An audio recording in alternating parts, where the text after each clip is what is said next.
મિત્રો આજે આપણે જે છેલ્લે વિડીયો પૂરો કર્યો હતો જેની અંદર આપણે અભ્યાસ કર્યો હતો બીકોઝ અને ધેરફોર, તો આજે ત્યાંથી આપણે આગળ ચાલીશું. પરંતુ એ પહેલાં જોઈ લઈએ કે બીકોઝ અને ધેરફોર વાળી વાક્ય રચનામાં આપણે શું કર્યું હતું. તો ખાસ ધ્યાન રાખજો, બીકોઝ અને ધેરફોર વાળી વાક્ય રચનામાં બહુ વધારે ફેરફાર હોતો નથી. તો આપણે શું કરીશું, આપણે ખ્યાલ રાખવો પડશે કે બીકોઝ ક્યારે આવશે અને ધેરફોર ક્યારે આવશે. તો આની પહેલાની જે વિડીયો હતી એની અંદર આપણે જોયું હતું કારણ કે આજે હું શાળાએ જવાનો નથી એવું કોઈ કહે તો તરત એક પ્રશ્ન ઉપસ્થિત થાય છે, કેમ? તો એના પછીનું જે વાક્ય છે એની અંદર એનો જવાબ હોય છે, અથવા તો વાક્યને સળંગ કરવા જઈએ ત્યારે જવાબ મળશે આજે મારી તબિયત સારી નથી, because I am feel illness. આપણને ખ્યાલ આવે કે શું થતું હશે, આજે મારી તબિયત સારી નથી, therefore તેથી I am not going school. હું શાળાએ આજે જઈ રહ્યો નથી કારણ કે આજે મારી તબિયત સારી નથી. તો જુદા જુદા કાળની રચનાનો અભ્યાસ આપણે જ્યારે કર્યો હતો ત્યારે જોયું હતું કે મૂળ રૂપને ક્રિયાપદના ing લાગે છે ત્યારે વર્તમાનનું રૂપ બને છે. તો ધેરફોર અને બીકોઝ વાળી વાક્ય રચનાઓ તમે સરળતાથી તૈયાર કરી લીધી હશે, સમજી લીધી હશે અને તેનું ગૃહ કાર્ય પણ તમે કરેલું હશે. તો વિદ્યાર્થી મિત્રો, આજે આપણે જોવાનું છે ધ ડિગ્રીઝ ઓફ કમ્પેરિઝન. તુલનાઓ છે, કોઈ વસ્તુ વ્યક્તિ વિશે કંઈક ઓછું છે, કંઈક સરખાપણું છે અથવા તો કંઈક વધારે છે, એટલે કે કાં તો સમાનતા હશે, કાં તો અધિકતા હશે અને કાં તો શ્રેષ્ઠતા હશે. તો સમાનતા દર્શાવવા માટે થઈને પોઝિટિવ ડિગ્રી, જેમાં ખાસ કરીને ઇક્વિલિટી અથવા તો ટુ ઇક્વલ સમથિંગ એવો ભાવ હોય છે. અધિકતા માટે કમ્પેરેટિવ ડિગ્રી, જેમાં મોર એવું કંઈક હશે, એટલે કે વાક્ય રચનામાં એકથી બીજું કંઈક વધુ છે, વધારે છે, અથવા તો એક વસ્તુ કરતાં બીજી વસ્તુ ઓછી છે, એટલે કે તુલનામાં વધુ છે કે ઓછું છે, સરખું નથી એવું દર્શાવવા માટે, એટલે કે અધિકતા દર્શક કમ્પેરેટિવ ડિગ્રીનો ઉપયોગ થાય છે. જ્યારે શ્રેષ્ઠતા દર્શક વાક્ય રચનાઓ આપણે કરવાની થશે અથવા તો સમજવાની થશે ત્યારે સુપરલેટિવ ડિગ્રીમાં મોસ્ટ એવું કંઈક સૂચિત હશે, એટલે કે એક કરતાં બીજું ખૂબ જ શ્રેષ્ઠ છે, ચડિયાતું છે નહીં, શ્રેષ્ઠ છે. તો ત્રણ પ્રકારની ડિગ્રી છે, એનો અભ્યાસ આપણે અત્યારે જોવાના છીએ. એ પહેલાં તમને કહી દઉં તો આપણું સેમ 1 છે, પહેલા સત્રની અંદર જે આપણે ગ્રામરની તૈયારી કરી હતી એમાં પેજ નંબર 27 to 35 આપણે આ જ ડિગ્રીઓનો અભ્યાસ કરી ચૂક્યા છીએ. આની પહેલાંની એક વિડીયોમાં પણ આપણે આ વસ્તુ શીખી ગયા છીએ. આજે ફક્ત થોડું પુનરાવર્તન છે અને જે કંઈ વિશેષ છે એ વસ્તુ લીધી છે. જે વસ્તુ તમે કરી ચૂક્યા છો, તમને આવડે છે, એનો અહીંયા સમાવેશ કરવામાં આવ્યો નથી. એટલે કે એક્સરસાઇઝમાં અમુક પોઈન્ટ્સ એવા છે કે જે તમારે હજુ સમજવાના બાકી રહી જતા હતા કદાચ, અથવા તો કંઈક વધારે સારું સમજવા માટે થઈને અહીંયા એક પ્રયાસ આપણે કરવાનો છે. તો આપણે જે સેમેસ્ટર 1માં જોયું હતું પેજ નંબર 27 થી લઈને 35 સુધી, તો આપણે 35 એવા શબ્દો જોયા કે જેની અંદર ત્રણે ત્રણ જે તુલનાઓ છે તેની વાત આપણે જોઈ છે. વિદ્યાર્થી મિત્રો, આજે આપણે જોવાનું છે એ 35 શબ્દો તમે પાકા કરી લીધા હશે, જેથી કરીને તમે ત્રણેય ડિગ્રી વધારે સારી રીતે તૈયાર કરી શકો. ખાસ યાદ રાખજો, એ 35 શબ્દો એકબીજાની કમ્પેરમાં પાકા કરવાના છે તેની અંદર એક્સરસાઇઝ આપી છે પેજ નંબર 30 પર. તો એને આપણે પહેલા જોઈ લઈએ, પછી આપણે ફરીથી મૂળ વાત ઉપર આવીએ. તો સેમ 1 ની અંદરનું એક પુનરાવર્તન છે એ આપણે જોઈ લઈએ. તેની અંદર મને કંઈક એવું લાગ્યું કે જે તમને ફરીથી સમજાવવું જોઈએ, જેથી કરીને 3 ડિગ્રી છે એનો અભ્યાસ આપણે કરી શકીએ. ખરેખર ધોરણ 8 ની અંદર તમારે 2 જ ડિગ્રી, પોઝિટિવ ડિગ્રી અને કમ્પેરેટિવ ડિગ્રીનો અભ્યાસ કરવાનો છે. શ્રેષ્ઠતા દર્શક સુપરલેટિવ ડિગ્રીનો અભ્યાસ ધોરણ 8 ના ગ્રામરના નથી, પણ આપણે એ પણ જોઈ લઈશું, કારણ કે એવા શબ્દો આપણે તૈયાર કરી લીધા છે જે શ્રેષ્ઠતા દર્શક માટે વપરાય છે. યાદ રાખજો, પાના નંબર 32 ઉપર 35 એવા શબ્દો આપ્યા છે કે જે તમને અભ્યાસમાં ખૂબ જ ઉપયોગી થશે. દાખલા તરીકે અહીંયા 3 વાક્ય છે, એના અંશ લીધેલા છે. દાખલા તરીકે આખું વાક્ય નથી. 30 પેર ચીટ, પહેલો કટકો પૂરો વાક્યનો. બીજું છે that pet cheaper, એ પણ એક કટકો છે. અને ત્રીજો વાક્યનો જે અંશ છે એ છે your pet cheapest. તો વિદ્યાર્થી મિત્રો અહીંયા 3 વાત છે કે એક તો this વાળી વાક્ય રચના છે, તો this pen cheap એવું લખેલું છે. બીજું છે that pen cheaper લખેલું છે, અને ત્રીજું છે એ એક્ઝામ્પલ ની અંદર છે એ છે your pen cheapest. તો અહીંયા 3 વાક્યો દ્વારા આપણે કંઈક ને કંઈક ઉમેરીને અર્થપૂર્ણ બનાવવાનું છે. તો પહેલું વાક્ય જે છે આપણું એ છે this pen is cheap. CHEAP.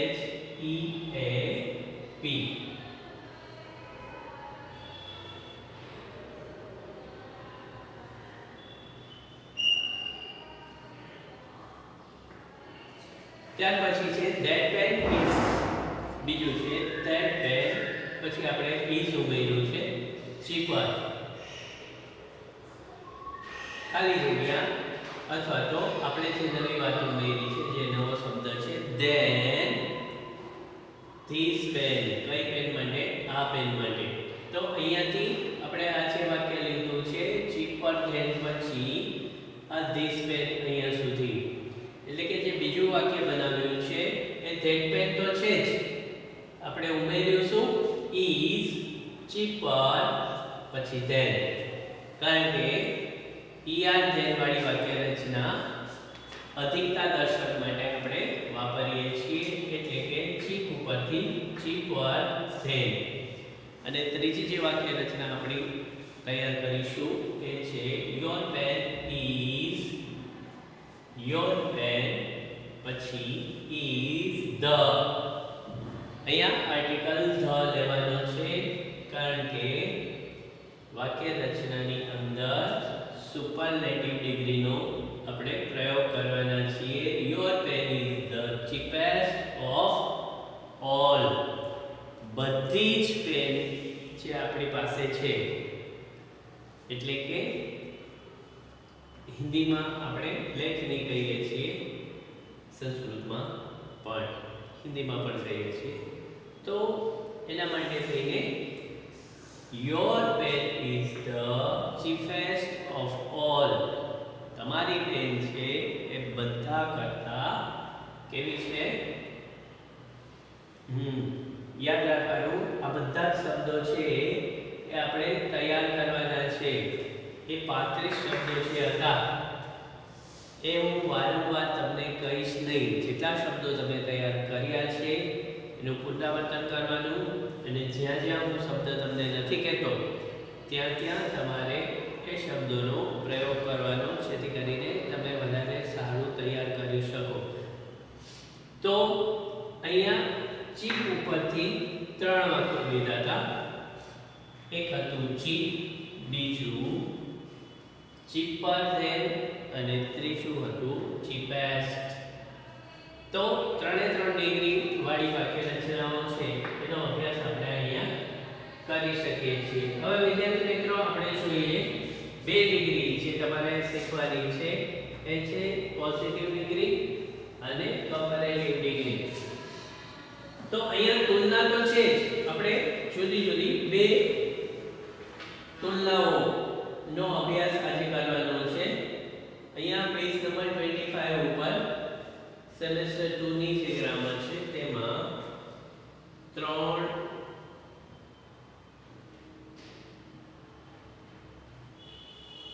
23 જેવા શબ્દો તમને આપેલા છે જે પોઝિટિવ ડિગ્રી અને કમ્પેરેટિવ ડિગ્રીનો ખ્યાલ તમને સૂચવે છે।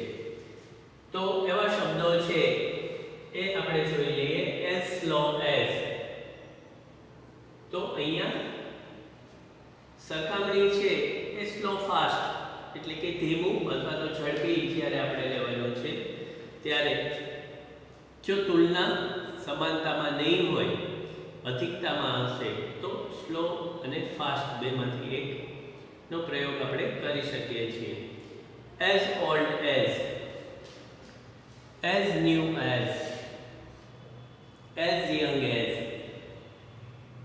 as thick as, તો અહીંયા યંગ છે, થિક છે, ન્યૂ છે, ઓલ્ડ છે, ફાસ્ટ છે, સ્લો છે, તો વિરોધી ભાવો દર્શાવતા શબ્દો છે એ અહીંયા આપેલા છે।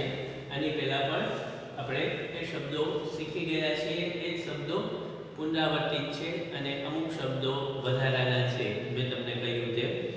તો આ શબ્દો છે as slow as ને આપણે જ્યારે કમ્પેરેટિવ ડિગ્રીમાં ફેરવીશું ત્યારે આવશે er અને then।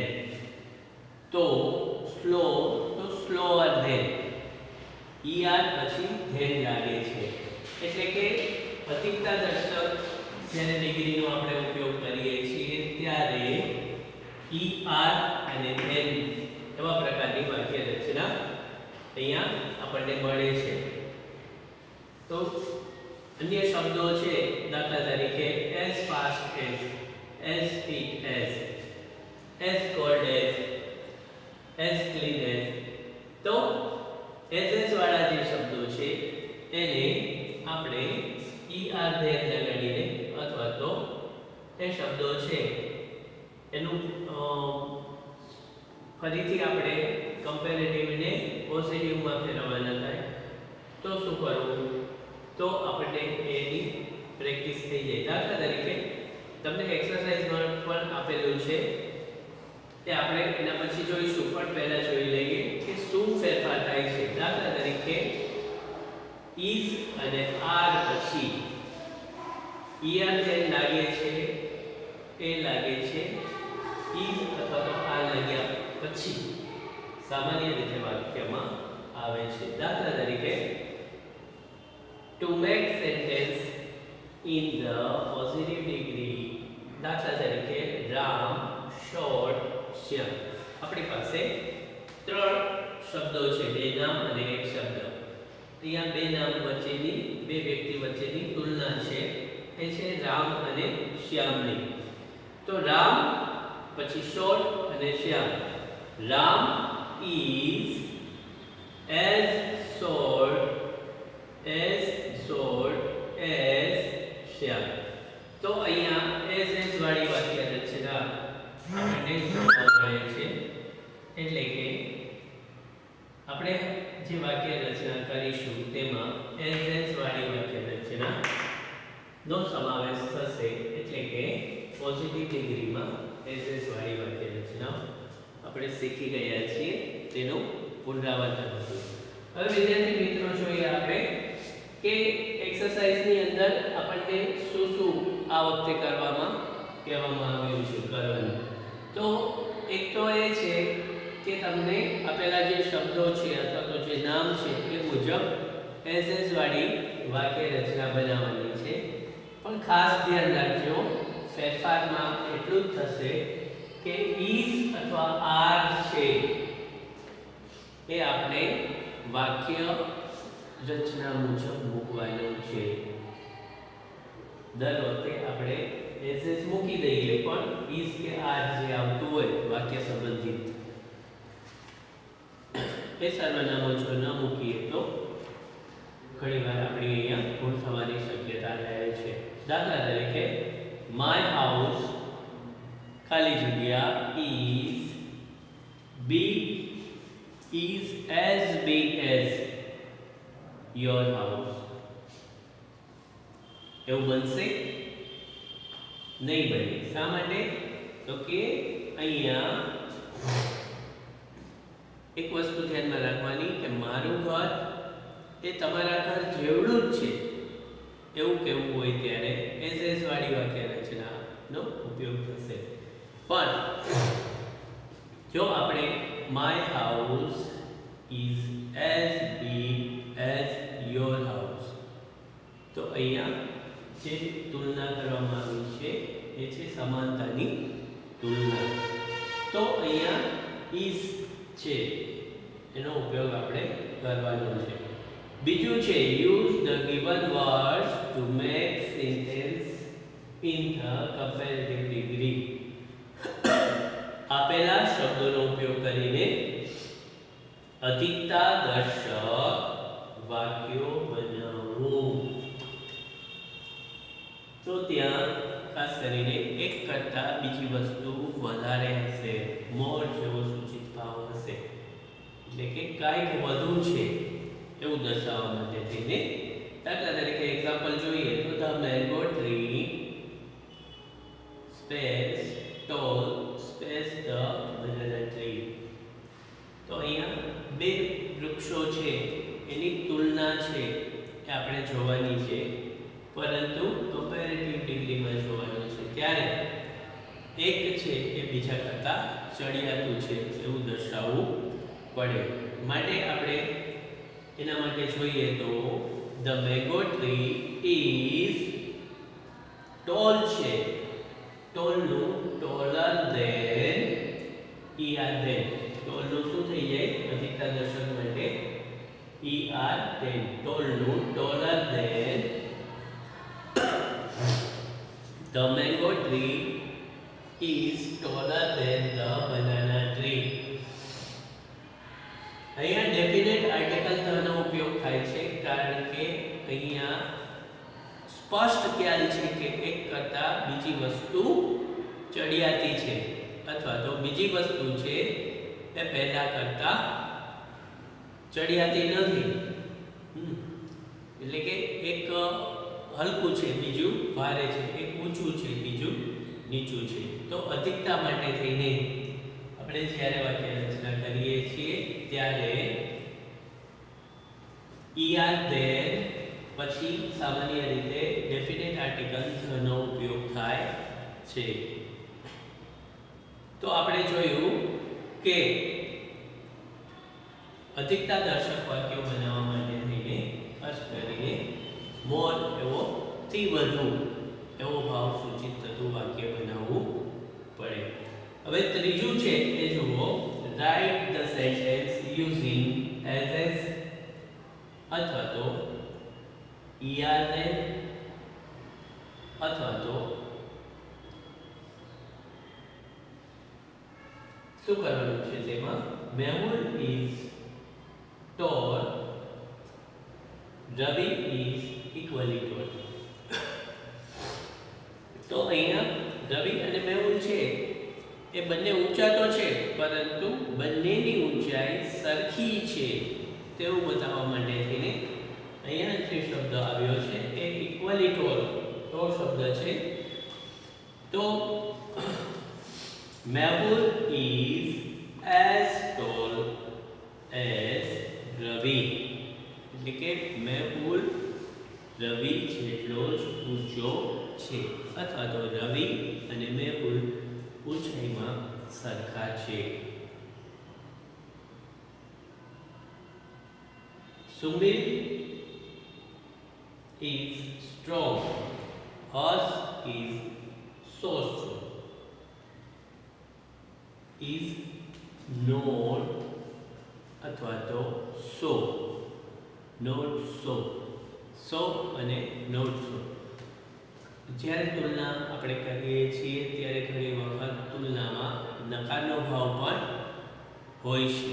તો જ્યારે નકારનો ભાવ હોય ત્યારે યાદ રાખવાનું કે નકાર છે માટે એક વસ્તુ કે વ્યક્તિ છે એના માટે થઈને જે તુલના છે જેમાં એ બીજા કરતાં કાંઈક ઓછું હોય અથવા તો બીજા જેટલું ન હોય તેવું બતાવવા માટે એટલે કે નોટ નો ઉપયોગ થાય છે. Saumil is stronger than horse. Horse is not so strong એવું લખેલું છે માટે Saumil is stronger than horse. હર્ષથી વધુ. આ રીતે વાક્ય રચનાઓ છે એ તમારે એક્સરસાઇઝમાં સ્વાધ્યાયમાં કરવાની છે. તમારે ફક્ત એટલું જ ધ્યાન રાખવાનું છે કે જો એઝ વાળી વાક્ય રચના હોય તો શું હોય? બંને સરખા હોય. અને જ્યાં પણ બંને વ્યક્તિ વસ્તુમાં સમાનતા નહીં હોય ત્યાં એક છે એ બીજા કરતાં ઊંચું, નીચું, ભારે, હળવું એ રીતે ભેદવાળા શબ્દોથી લખાયેલું હશે. દાખલા તરીકે my room is clean, Meera's room is not so clean. તો આપણને તરત ખ્યાલ આવી જશે કે બીજાનું છે એ એટલું સમાનતા દર્શક નથી.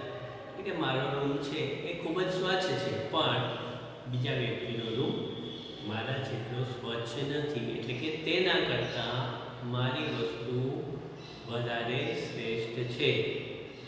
સમજી ગયા? તો બહુ સરળ એવી વાક્ય રચનાઓ છે, એનો અભ્યાસ તમારે કરવાનો છે. તો એવા 15 વાક્યો છે એ તમારે ગૃહ કાર્યમાં કરવાના છે, જેની ફોટોકોપી છે એ વિડીયોની સાથે હું તમને મોકલાવવાનો છું, જેથી કરીને તમે ગૃહ કાર્યમાં પુસ્તિકા ન હોય તો પણ કાર્ય કરી શકો.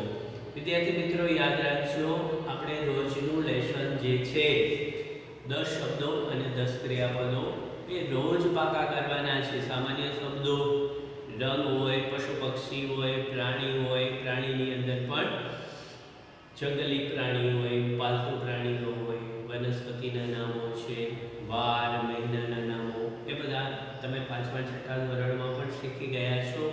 એ સતત તમારે કરતા રહેવાના છે. વ્હીકલ્સના નામો હોય, ખાદ્ય પદાર્થોના નામો હોય, પેય પદાર્થના નામો હોય, તો બધું રોજ ધીમે ધીમે એવા શબ્દો છે એ તમારે તૈયાર કરવાના છે, જેથી કરીને આપણે વર્ષના અંતે મોટી સંખ્યામાં શબ્દો ભંડોળ આપણું તૈયાર કરી લઈએ, શબ્દો પાકા કરી લઈએ, જેથી કરીને અંગ્રેજી ભાષાને આપણે વધારે સરળ બનાવી શકીએ.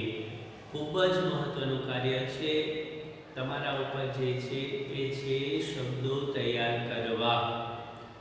કારણ કે અમે તમને અહીંયાથી સમજૂતી આપીએ છીએ, તમને ફક્ત ગાઈડલાઈન આપીએ છીએ. કાર્ય તમે જ કરો છો અને ખૂબ સારું કરો છો, માટે તમારે આ રીતે મહેનત ચાલુ રાખવાની છે. ધોરણ 7માં તમે ઘણા બધા શબ્દો શીખી ગયા છો. જો એ 150 દિવસનું ગૃહ કાર્ય આપણે ગણીએ તો પણ લગભગ 3000 જેટલા શબ્દો અંગ્રેજી ભાષાના તૈયાર થઈ ગયા છે. એ ખૂબ જ અભિનંદનનું કાર્ય છે, તમને અભિનંદન આપવા જેવું. તો વિદ્યાર્થી મિત્રો, આપણે દરરોજ આ કાર્ય કરવાનું છે, ગૃહ કાર્ય તો કરવાનું છે, તેમાં આપણું જે રોજનું લેસન છે એ કરતા રહેવાનું છે, જેથી કરીને અંગ્રેજી ભાષા પણ આપણને ગુજરાતી ભાષાથી પણ વધારે સરળ લાગે. તો આ વિડીયોમાં આટલું જ તમને સમજાવવાનું છે કે 2 તુલનાઓ ધોરણ 8માં તમને પૂછાય છે. જે ત્રીજી તુલના હતી શ્રેષ્ઠતા દર્શક, એ સેમેસ્ટર 1માં એટલે કે પ્રથમ સત્રની અંદર તમે પાના નંબર 27 થી 35 ઉપર એ શબ્દો છે 35 જેટલા શબ્દોની કમ્પેરિઝનની વાત હતી. એટલે કે 35 જેવા શબ્દો હતા, એની તુલના તમને 3 ડિગ્રીમાં આપેલી છે. એ તૈયાર કરી લેશો તો આગળ ઉપર પણ તમને ખૂબ જ કામ આવવાની છે. ન સમજાય ત્યાં તમે મને પૂછી શકો છો. અસ્તુ.